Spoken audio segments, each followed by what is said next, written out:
Hello and welcome to a very Italian scenario. I am currently in the Italian countryside. Oh, yeah, they were very pretty. There's a smart Change the road. Yeah. Sorry, we're changing the sat-nav direction. You are so easily distracted. I'm with my friend Benny, who a lot of you may know, who's also got a YouTube channel. There's a lot on Instagram as well, and all will be linked down below. And we are currently in the Italian countryside near Bologna, the home of Lamborghini, driving the latest Huracan, the Lamborghini Huracan RWD Spyder EVO. Oh god, it's so confusing. The Lamborghini Huracan EVO RWD Spyder. Yeah, that's about everything. Right. So effectively, it's the EVO version of the Huracan, so the facelifted, updated, modernized version of the Lamborghini Huracan. RWD signifies rear-wheel drive. As the name indicates, is rear-wheel drive rather than the usual four-wheel drive system. And obviously, with the endless headroom above me, it is a Spyder. And we were very kindly invited over, so the two of us had a little road trip here, which is going to be my French vlog channel. And we literally just picked this car up, which is in a beautiful matte orange paint color, with a full Alcantara leather and forged carbon interior, as you can see from, for example, these massive forged carbon paddles behind me. And what a car! From having driven it for the last like 5 minutes, 5-10 minutes, it's quite an experience. I mean, obviously it's a Lamborghini, so it's very shouty, screamy, but it's also very complete. Pretty hard suspension, as you can maybe hear and see right now as we're going over some really rough Italian roads. And I thought we would just like bring this back to basics, have kind of as much of a one-take kind of video as possible, because I want it to be kind of, you can start to hear the pops, as natural of a video as possible. We're going to take it to some tight little twisty roads, but before we do that and we really like open it up and hear it screaming, let's just talk quickly about what it's like when you just hop in and get into it. First of all, it's very easy to drive. Double clutch gearbox, so you can leave it in auto if you like, or you can click this button down here, which puts the car into manual, and then everything's controlled through these paddles, which allow you to communicate your way through the double clutch gearbox, which is just the greatest thing that's happened to a Lambo in a long time, is this gearbox. I'm currently in sport mode because we're driving through town. Strada, which is kind of like comfort, is a little bit too tamed, and Corsa is just like strapping a bull up your bum. So we're not going to do that right now, we'll do that a bit later. Oh, the sound. So, yeah, the pops are crazy. Oh, as soon as you lift off. So they've really kind of brought the character into this car. It's not because it's double clutched or modernized that they kind of like subdued the Lamborghini-ness of the car. Now the EVO is obviously a lot more modern. It's so loud, yeah. It really is. For a stock car, I mean, how much longer are we going to have stock cars where the stock exhaust sounds this good? It's insane. And the gearbox, like, usually in a car, well at least in like a single clutch car, when you accelerate and then you pull one of these paddles, there's a brake. You feel like the car, you know, obviously lifts off, puts the clutch in, changes gear, and the power just kind of lifts off for a little bit, and then bang, you get slapped in the back of the head again. This, it's like the power is constant. You accelerate, but at no point does it stop accelerating. It's nuts. And it really, like, it's so cool. As I was saying, it's easy to drive when you hop in. The visibility is pretty good, but you definitely know that you're in a Lambo because it's so, like, the front windscreen is so slanted forwards. Everything is so far in front of you. You're literally sat on the ground. The windows are really thin but really long. Everything just feels so Lamborghini-esque and so supercar-esque. In this one, we actually have the comfort seats with blue stitching to complement blue brake calipers. Fairly out there spec, but I personally love it. And the comfort seats, whilst they maybe don't look quite as good as some option sport seats you can get, they're really nice and comfy.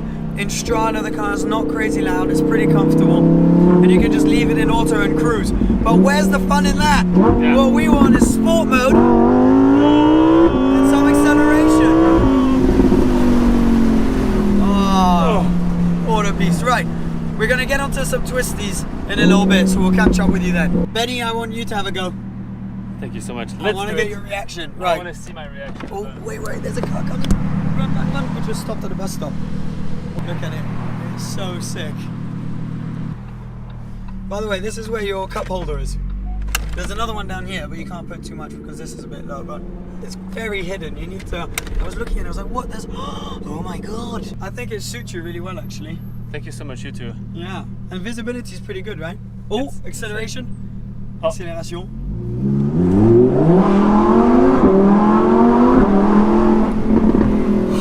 What do you think? It is unbelievable. Yeah. It's just like, it takes you from like, oh, Yeah. and it's so much, yeah. I don't know, I'm speechless, I can't say anything. It's more complete than the last generation, isn't it? So much more complete. And the double, I don't know how you call this in Double English. clutch gearbox, yeah. Double clutch gearbox is unbelievable. Yeah. It's just like a smooth, it looks like a one gear all the way to like top speed. It literally is. Oh. Oh! I think he got scared. Yeah. The car in front was like, oh my God. It's okay. You know what's really cool also is this screen, which is new on the Huracan EVOs. It wasn't on the first Huracans, but really, really cool. This is your home button down here. And then you can have all sorts of information on the vehicle, you know, ambient lighting, everything, parking assists, blah, blah, blah. But you've also got, most importantly, Apple CarPlay. So for example, now we've got the sat nav, super accessible. So this is actually a really, really big change. And you also do all sorts of, like, your climate control stuff is on here somewhere. I can't find it. Okay, we've put the roof up, and there's a little window back here. You can see that I can control, I can put up or down. But basically, it means you can hear the noise when the roof's up. The roof is lovely. I mean, you're aware that it's a soft top, but yeah, it isolates the noise quite a lot. And if we're doing around 30, should we try around 30? It should. Yeah, here we go. I'm at 40. Yeah, you're at 40. But look, it takes the roof off while we're moving. Look at this. Oh. How cool is that? From outside, it must look like a transformer. And then windows go back up, and we're good to go. All right, legends. I am in Corsa mode. Look at the road in front of us. It's your classic little Italian countryside road. And off we go. Oh, you know when Benny has to hold his cap down, and things are getting serious. Oh my. Now the fact that the four-wheel drive has been removed from this car, I mean, look at this, sorry, but I am sorry. What is going on? That is stunning. This is the most Italian thing I think I've ever done. You know how people say there's the American dream? I feel like this is the Italian dream right here. Driving a Lambo with this scenery. Anyways, I was saying about the car, the fact that the four-wheel drive has been removed obviously a bit of weight from the front end, but it especially just makes the car a little bit more playful and a little bit more like it wants to rip your head off. So you can't be maybe as relaxed and take as many liberties as you would with a four-wheel drive potentially, because coming out of a corner, the back end of this car really wants to overtake the front, dropping down into first. And I don't know if you can see that there, I had to correct a little bit because the back end instantly wants to start playing. But you can't accelerate too much or else you're going way above the speed limit. I hope the wind noise isn't too bad for you guys and you can hear us. Those lift-off crackles. Now when you go into Corsa, as I am now, the steering weightens up a little bit. It's still lighter than it was back in the day with the slightly more hardcore cars, but it is pretty communicative, and I feel that that lack of the four-wheel drive system, the lack of weight round front, allows it to be a little bit more communicative. That double clutch gearbox is relentless. The brakes, once they've warmed up, are so powerful. Just in general, it is such an animal. It really feels like, you know, modern cars have lost that rawness, that playfulness, that character that the slightly more old school cars, like, you know, my Scuderia or, you know, older Lambos and, you know, like the first gen Superleggera or things like that. A lot of other cars have lost their character. What I feel is great with this, and I feel like, you know, what Lambo's doing with quite a few of their cars, is keeping that and kind of saying, yes, die, we realize, I know, but what if we just keep the character?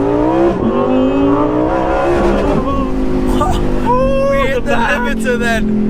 Yeah, did you feel it like really playing around? Imagine being in front of you, just seeing this like happening. And yeah, seeing the back end like, just sliding. In that car too. Wow, what do you think? It's unbelievable. I'm speechless. It's I'm got literally speechless. so much. I don't think I've driven a modern car. They're like new that you can buy off the shelf now with as much character. Yeah. It's alive. It really is. Oh no, I love it. I really do. And the most exciting thing is this is the road drive of this car, and tomorrow we are going to Imola to drive this thing on track. And I'm gonna film that for you guys and make it a whole separate video. And we're even gonna get to go in the Super Trofeo, which is the race version of this car. It's so tempting when you go around a junction like that to just slide the back end. Isn't this where we were? Ah. You've arrived. We've arrived. We've arrived where? Okay, we're gonna figure out where we are and then we'll do the outro then. Look, we're like on the outskirts of Bologna, the home of Lamborghini, and there is no one around. We've got these beautiful empty roads for us, and the Lamborghini, I thought it was probably just before I end the video, probably time that I showed you the outside of this car.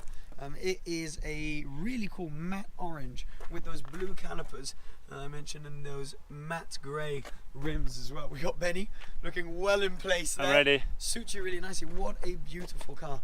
The front end is slightly different on the EVOs compared to the first generation Huracans, and we've got this little winglet round back, and obviously the biggest change is with that exhaust system back there, which is instantly recognizable. Really nice. Anyways, I thought that on that jolly note we would probably end it here, seeing as we will be back in this exact car tomorrow on track. That'll be the next video on this channel, and the Super Trofeo, as I said. So super exciting, huge thank you. This is what it's all about for me. This is, you know, what the love of cars is all about, being with a friend in a nice car on empty roads, Italian car in Italy. It's been a surreal day. So thank you Lamborghini, of course, but thank you guys for your support, allowing me to do this kind of thing. I really hope the sound was okay. That thing's been sounding good, yeah, much better. Thanks for watching. Subscribe if you aren't already. Benny's channel will be down below, and I'll see you again very soon. Cheers. Bye bye.